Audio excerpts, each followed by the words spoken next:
Immagina che fastidio, lasci l'auto parcheggiata in strada e ti ritrovi il finestrino spaccato. Moltiplichi il fastidio per 10, le 10 volte in cui ti è successo. Non so come diavolo ho fatto, ma più o meno ho mantenuto la calma. E al 10° finestrino spaccato per cercare di rubarmi qualcosa, volevo festeggiare l'avvenimento in maniera creativa. Com'è che si dice in questi casi? La vendetta è un piatto che va servito freddo.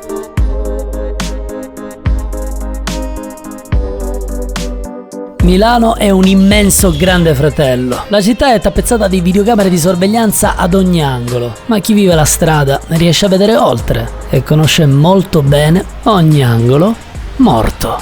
Qui è perfetto. Serviva solo un'esca e serviva poterla tracciare. In poche parole, serviva Andrea Galeazzi che mi installasse dei GPS. Ce l'hai da aprire? Perché se lo metti qua sotto non lo becchi più. Ti apriamo prima la parte quella della RAM. Allora, se togli l'hard disk, lui si accende e non fa il boot, però si accende. Ok. Quindi se lui vede si accende, cazzo funziona, o lo portano a qualcuno o lo aprono. Se lo aprono siamo ciulati, perché ti sgamano subito il GPS. Se lo portano a qualcuno, capiamo dove lo portano e a chi lo portano. Ci sono tutte le mie fotine sexy qui dentro. Allora lo porto via io così che ricatto. C'è il display, vedi? Rimane così. Però si accende. Si accende, sì.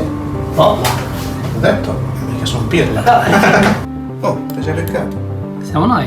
Sei tu. Quindi in questo momento è già attivo? È già attivo, sì. Fai conto che qua localizza con le celle del cellulare. Ok. Se vai fuori ti localizza anche col GPS, quindi al chiuso è meno preciso. Nello zaino, oltre al portatile, ho inserito altri oggetti per non destare sospetti.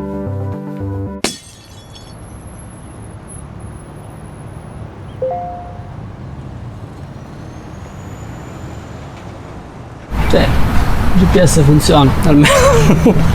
Vabbè, andiamo a rintracciare sto fenomeno. Per procedere serviva supporto legale. Me l'ha dato Angelo Greco, il miglior avvocato presente su YouTube. Se vuoi pedinare il tuo ladro, puoi sfruttare la tecnologia GPS, ma non puoi intercettare le sue conversazioni. Commetteresti tu stesso un reato. E per non dare nell'occhio, un travestimento adeguato per pedinare. Il tizio che consegna le pizze. Dove lo trovo lo zainetto per consegnare le pizze? Beh, avere un amico pizzaiolo torna sempre utile. Adesso cerchiamo di sbrigarci e soprattutto andiamo a consegnare pizze.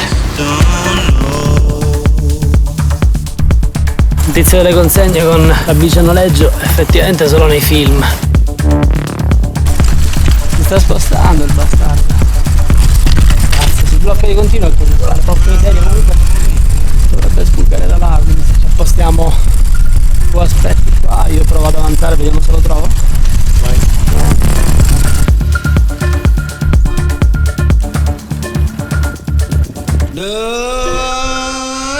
C'è il GPS dello zainetto che è in una posizione diversa dal GPS degli oggetti e comunque è anche fermo, quindi ci avrà buttato.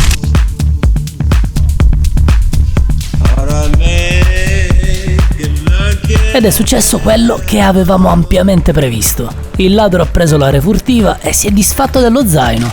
GPS nello zaino, primo oggetto recuperato. Sfortunatamente però, per recuperare lo zaino, il ladro si era allontanato troppo da noi e dal centro di Milano e inseguirlo a questo punto sarebbe stato un po' troppo pericoloso. La buona notizia è che da quel momento era tutto sotto controllo.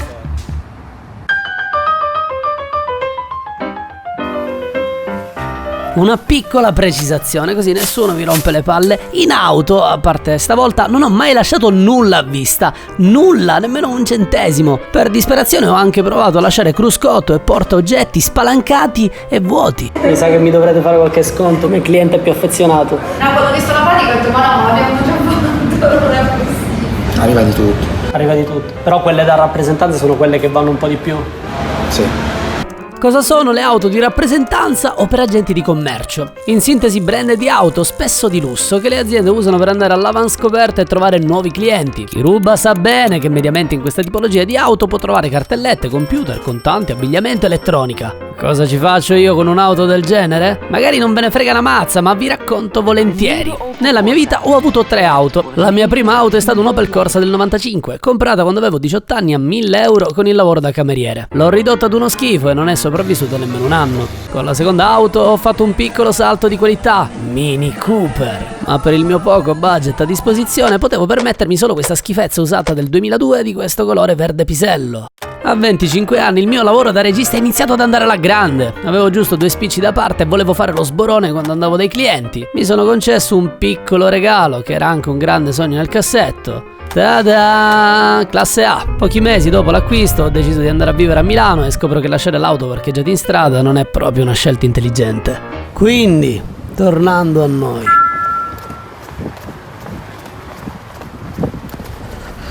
Ok, si sta spostando ed è qua vicino.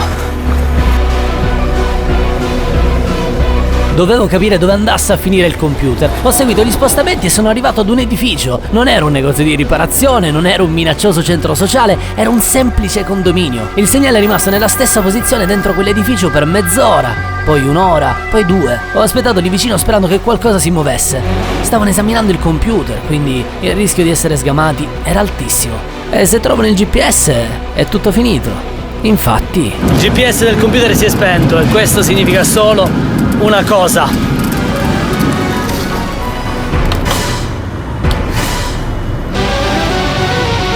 Missione abortita.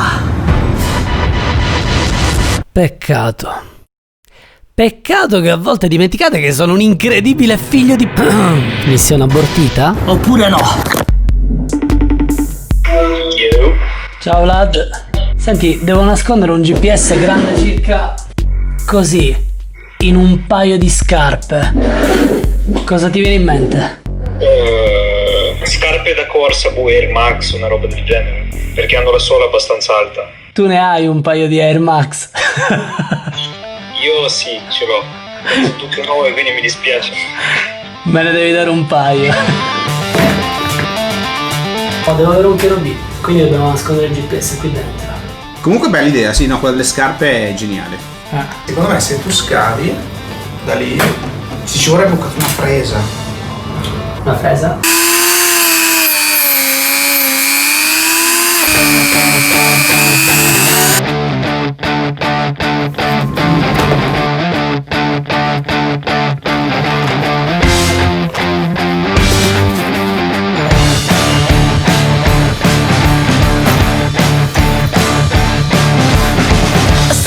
Lo zainetto era il cavallo di Troia, il computer portatile il diversivo, le scarpe la vera trappola. Dunque Emanuele, puoi certamente inserire un GPS o un'altra microspia all'interno delle tue scarpe o della tua roba. Del resto l'antifurto satellitare è proprio questo, un sistema di tracciamento tecnologico del ladro. Se il GPS è ammesso sul proprio veicolo, non vi sono motivi per proibire di utilizzare lo stesso sistema anche per altri oggetti, ad esempio il proprio cellulare o altri beni di valore.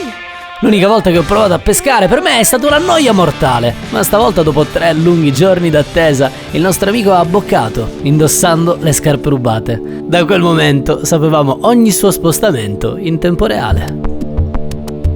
Ha setacciato tutto il parco Indro Montanelli. Io non so per quanto può aver camminato.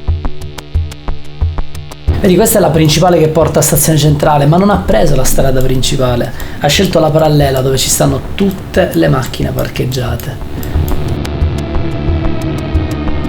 Poi è anche entrato in centrale. Ha fatto un bel tocco e fuggi. Cosa c'è qui? Il parcheggio del Carrefour. Ok. E quindi è stato qua nel parcheggio del Carrefour dove ci stanno tutte le auto. Ma magari sì, nel parcheggio però fuori del Carrefour può chiedere l'elemosina magari.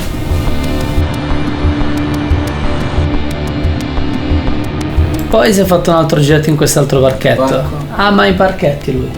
Si è spostato in quest'altra piazzetta, quest'altro parco. E alla fine questo è il posto in cui si è fermato. La Onlus.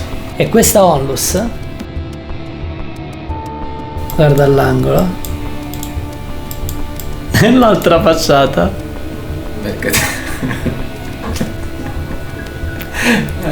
mercatino dell'usato. Purtroppo però questi micro GPS avevano una batteria di sole 72 ore in movimento, quindi eravamo arrivati al limite della batteria e ci rimaneva l'ultima sera per poterlo tracciare e raggiungere.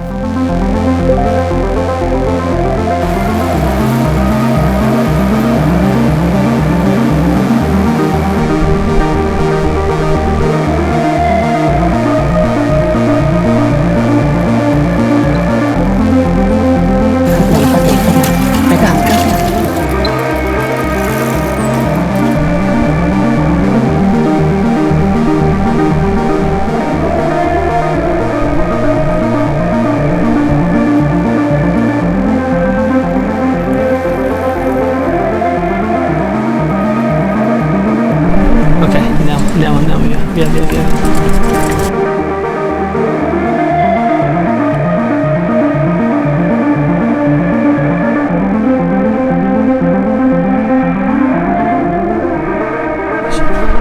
Mi lascio il cellulare, cerco di filmare mentre vado spedito. Sì, ho il tizio di Glovo, quindi non dare l'occhio. Guarda qua.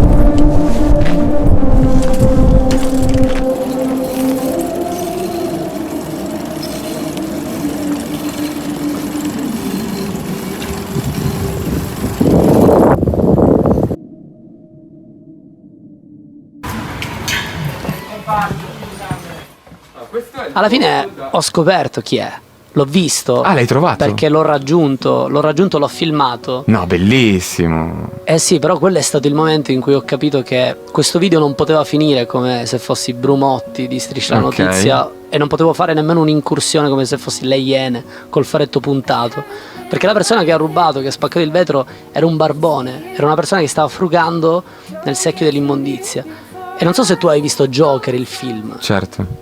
E nel film Joker tu empatizzi tanto verso una persona che è sì disturbata, ma è un poveraccio trattato male da tutti, che diventa il peggiore dei cattivi, ma non è nato il peggiore dei cattivi, lo è diventato dalle circostanze. E quindi non è che voglio giustificare un barbone che ti spacca in giro i vetri delle macchine, però non voglio nemmeno dover essere io a punirlo, non c'è nulla da punire. In questi casi secondo me bisogna solo semplicemente mettersi da parte. Nei giorni successivi sono andato nella questura di Milano e ho fatto una denuncia, raccontando l'accaduto per intero e portando tutto il materiale in mio possesso legato agli spostamenti di chi ha commesso il furto. Va bene, caro. Ti ha messo tristezza sta roba? No, beh, però è seria. Magari un giorno tocca a noi andare a spaccare vetri in giro per campare. Speriamo di no. Con YouTube per me sarà molto, molto presto sta fine.